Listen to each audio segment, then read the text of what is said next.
เคทุกคนก็กล่าวสวัสดีครับพี่น้องป้องป่ายเบอร์สกูสุขคนเลยเนาะมื้อนี้เขามาอยู่ในเกม Minecraft แบบนี้ครอบหนึ่งนะจ๊ะเมาเป็นสิวะหลังจากที่เฮาเนาะได้ไปเอนชานของไปซึ่งของที่ได้กะขอได้กะเฮ้ยแล้ววันนี้เฮาก็จะพาทุกคนไปสำรวจเนเธอร์สำรวจเนเธอร์นะจ๊ะจือได้อ๋อลืมไปว่าเดี๋ยวจะพาไปทัวร์ ก่อนหน้านี้เนาะคอยได้มาเคลียร์พื้นที่บอนี่อ่าคือได้เล่นไปนอกหอบไปแหละโอ้ยลิ้นพันนะบอเนี่ยคือเคี่ยวบนเลยเพราะว่าบอนี่เขาจะเฮ็ดเกษตรใส่ก็จะมีฟาร์มไก่งัวควายหมูแบ่ปูปลาอันนี้ก็เครื่องที่เขาขุดได้เนาะจะมีประมาณนี้โอเคไปขั้นตอนแรกนี่เขาต้องไปเนเธอร์ก่อนเพื่อไปตามหา Stronghold Stalkers เพราะว่าเขาต้องการแทงเบสแล้วก็ไปแลกของพิกลินเพราะว่าทองเขาก็มีค่อนข้างจะเยอะแยะมากมายแล้วก็เหตุผลว่าเป็นอย่างไปลงคลิปอีกแล้วเพราะว่าโซนนี้เนาะมันมีเฮ้ยลืมมันโล่ค่าตรงกลางโล่ว่าโซนนี้เนาะกะนี่เนาะแหละซ่องเสียงของไผ่หลายคนแล้วกูก็นึงในหั่นที่เสียงก็ต้องขอโทษนามทีลงคลิปซ่าที่จริงแล้วก็ไม่ได้อยากลงคลิปซ่าหรอกแต่กะนั่นแหละมันเสียงมันค้าเสียงมันค้าแบบอีกอย่างหลายๆอย่างอะให้ไทยแบบคลิปเฮามันค่อนข้างจะซ่าถึงจะซ่าแต่กลับมานะจ๊ะเออ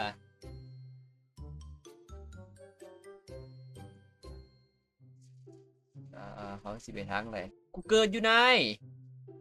กระดูกมันพิกแมนนั่นบ่น่าจะพิกแมนในใจว่ามันมีอันหนึ่งก็มันบ่มีเบบี้แกทนะถ้ามีเบบี้แกทนี่สุดยอดเลยเอ๊ะเอากระดูกไปน้ำไปเฮ็ดหนึ่งก็เขาเอิ้นว่าปุ๋ยเฮ็ดปุ๋ยเพื่อได้ใส่ไปทางนี้กันบ่นี่นะไปทางไหนดีทางหน้าซะโอ้สเกเลตันอย่าเด้บ่ถือกูปั๊บปั๊บแตกไปน้องเอาสิสำรวจทางนี้ก่อนไหนแหละไม่ไกลหรอกหวังว่าน่าจะเจอโอ้นี่เธออยู่ใกล้ๆโอเคมีเปล่าฮัลโหล where are you นี่ the forest ทั้งตันมันตันไอ้เหี้ยเดี๋ยวทางเทิงทางเทิงเดี๋ยวเย็นเขามีของมาแลก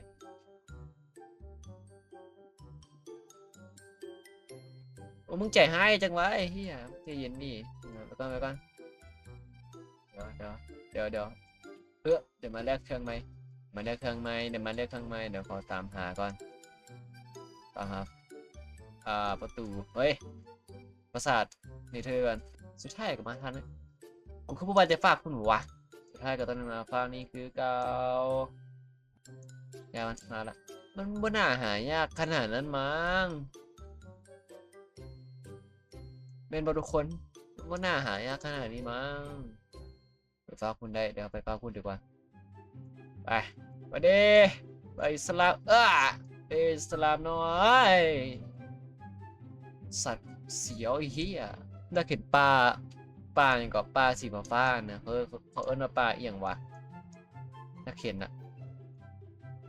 แก๊สยิงมาบุกการยิงมานี่หว่าสเก่งเลยเอ้ยเป็นบอเอ้ยเจอแล้วว่ะไอ้เหี้ยกูเจอแล้วใกล้ๆเลยบุกไก่ใกล้ๆเลยสัตว์ใกล้ๆเลยว้าวตอนนี้เขาก็ได้มาเจอในทางขึ้นดีวะเขาเอิ้นว่างี้กูลืมสื่ออ่ะเขาเอิ้นว่าปราสาทเนเธอร์แล้วทุกคนซึ่งค่อนข้างจะบ่ได้ไก่เลยบ่ได้ไก่จากบอลที่เขามาเลยเขามาจากฟ้าปุ๊บบ่ไก่เพราะเอิญเขาต้องหาเบลดสิ่งที่ระแวงสเกเลตันดำไปเนี่ยตัวเดียวที่กูระแวงเดี๋ยวเขาสิสำรวจไปทีละอันมาฝั่งนี้สำรวจบอลนี้ก่อนอื่นเขาต้องปิดลาวาปิดทางไหนวะเฮ้ยสปาวสปาวเดี๋ยวสปาวสวยบริกุดยิงมา เอื้อ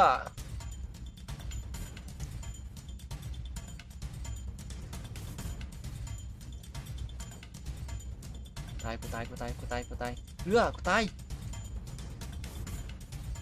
ชิดเฮียกูตายสั่นเลเวลกูเชี่ยเลเวลกูโซเจ็ดอยากให้จริงที่เสียดายอ่ะบ่เป็นเครื่องเว้ยเลเวลไอสันเลเวลกูโซเจ็ดไอ้เหี้ยโอ้ my god เสียดายเลเวลอ่ะโอ้โหเขาเสียหายได้โซเจ็ดมันเป็นเรื่องง่ายๆบอกแล้วมันไม่ได้ไกลจากบ้านเลยแหละเพื่อม้ากูสิตายละของจะหายเด้อป่วยกินกูดอกเพื่อมาดิมาดิมาดิมาดิมาดิน้องมาดิน้องเมื่อคืนนี้ก็ถึกวะมาดิน้อง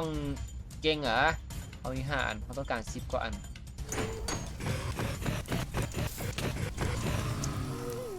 เงินเดียว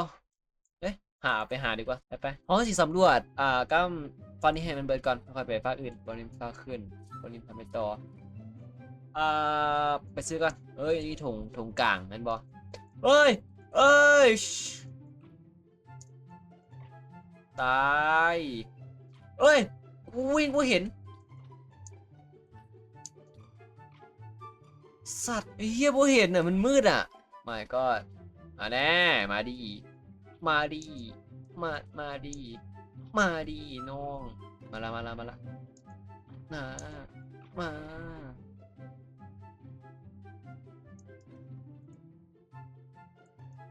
มืดบ่เห็นเลยคนมืดอย่าได้คือมืดเถอะวะตันทางตันเฮ้ยไซบีเอสคือได้ปะโอ้ซ่าคือเก่าแต่กันยังดีที่มันแบบไปนิดนึงต่อไปตอนนี้เราได้มา9 อันต่อไปแมนเราต้องการดวงตาเอนเดอร์แมนขึ้นเดี๋ยวมีกล้องฮัลโหลดู2 กล้องว้าวไดมอนด์สวยเล็กไฟแช็กโอเคข้างหน้ามีกล้องอีกกล้องนึงพอเนียนแท็กทางตันโอเคเนียนแท็กไดมอนด์เนี่ยยังดีอยู่ที่ไดมอนด์ได้มา5 ก้อนเก็บกันไปก่อนเขายังเหลือไม้อยู่โอเคเขาจะมาครับทอชเขาสามารถหาดวงตาเอนเดอร์แมนได้จากเซลล์วะนอกจากการเทรดมันสามารถหาได้อยู่นะทุกคนฝากดวงตาเอนเดอร์แมนนะนอกจากการเทรดกับพิกลินและการไปขายเอนเดอร์แมนนะเขาสามารถไปหาใส่ได้อยู่เนี่ยว่าเขาต้องขายเอนเดอร์แมนวะถ้าค่านี้บอลไหนที่เอนเดอร์แมนเกิดอะไรวะผิดทางกูลงไอ้เหี้ยกูลงเยอะนี่มีทางตันโอเคถ้าตันเป็นเราจะปิดได้ถ้าตันนะตันเป็นเราจะปิดเลยนะต่อไปทางนี้ปั๊บตันเก้าไอ้เหี้ยโอเคเดี๋ยวทางนี้ตันมันคือกล้องเหรอวะมันคือกล้องว่ะตันไอ้เหี้ยโอ้8 ก้อนโอ้โหหาจากโคตรหลายหาจากภาษาเนเธอร์นะหาเรื่องอะไรก็ไปหาอยู่ตามทับอีกมาฟังนี้บอฟังนี้ตันเขาจะปิดวันนี้ปิดเชียเดี๋ยววันนี้ปิดเดี๋ยวทางนี้พอแหละเป็นไรเปลืองตันเทิงแมนบอแมนบอโลเท่านี้มันก็ตีกูไปได้แล้วโง่ come on อย่าได้กล้องผมมีกล้องต้านนี่กับแล้วก็ลืมบอกทุกคนไปว่าเขาจะมีอีกซีรีส์ใหม่อีกซีรีส์หนึ่งที่อยากจะเห็นเลยนั่นก็คือบอสหรอกทำเองอีกบอลนี่ขึ้นมาเพิ่งบอลนี่เนี่ยถือว่าเคลียร์ท่านี้ถือว่าเคลียร์ไปกลับก่อนดีกว่านั่นแหละซีรีส์ใหม่มันน่าจะลงไวๆนี้อาจจะเป็น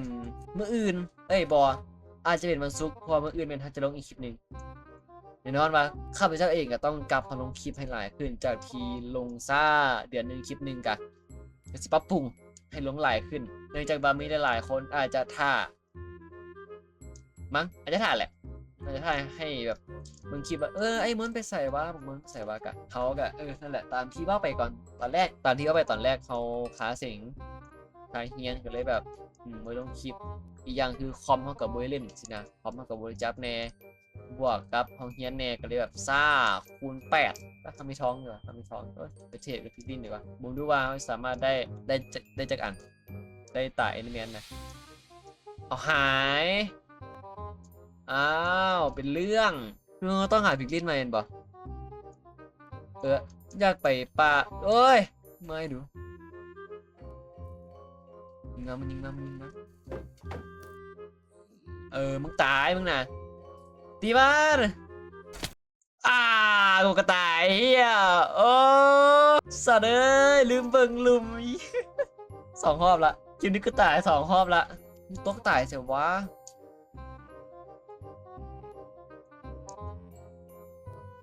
โอ้ตายว่ะมึงยอมถ้าจะมานอนได้เพราะว่าเดี๋ยวตายมาเดี๋ยวนอนไปแล้วเครื่องมันรีสปอนหายนะยานเครื่องรีสปอนหายโอ้ยไม่ก็เครื่องกู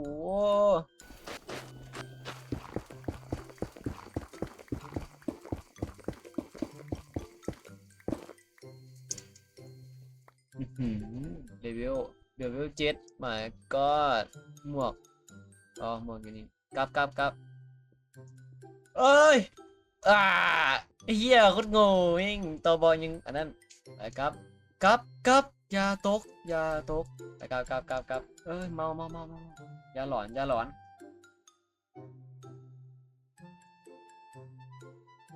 วก็มีแล้วก็เห็นหลายๆคนถามเขามาว่าไอ้เล่นอยู่ไสคืออยากจะบอกว่าข้าพเจ้าเล่นอยู่ในคอมของ Java เนาะบนทาง Java เด้อบนเบนล็อกต้องเข้าใจน้ำกันทุกคนว่าเขาเจ้าเล่น Java Edition นะจ๊ะขอเก็บเครื่องแป๊บเครื่องกูติดแล้วป่ะนี่เอาแร่มานี่เก็บไปเรืออะไรอยู่ไหนเอาเหือกูหายสูเอาเหือกูหายมีเข้าไปให้ NPC เนี่ยlet's go เอาเหือกูอยู่นี่สัตว์เอ้ยเอาของมาเก็บจ้าโอ้ยแร่แบบแร่โคตรไหลเลยว่าไงสไปดี้หรือบอกว่าข่อยได้มาเฮ็ดฟาร์มเล็กน้อยให้กับชาวบ้านนำนี่ฟาร์มน่ะนี่ฟาร์มมินิมอลสำหรับเกษตรกรของชาวบ้านไม่ต้องเข้าปะไม่ดิต้องเป็นขนมปังไอ้เหี้ยพวกมัน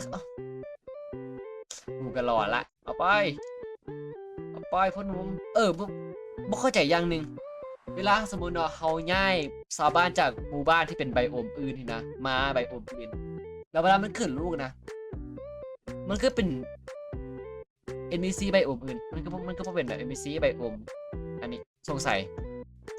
เลยไอ้ฮู้คอมเมนต์เนี่ยสงสัยกูบ่ฮู้เขาจะไปหา Ender Pearl จากเสียงวะ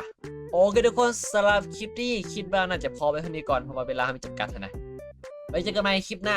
าเขาจะเป็นตามล่าหา Enderman เพื่อเอา Ender Pearl ซึ่งคลิปนี้ก็ขอจบเพียงเท่านี้ก่อนเอาไว้เจอกันใหม่คลิปหน้าบ๊ายบายทุกคน see you later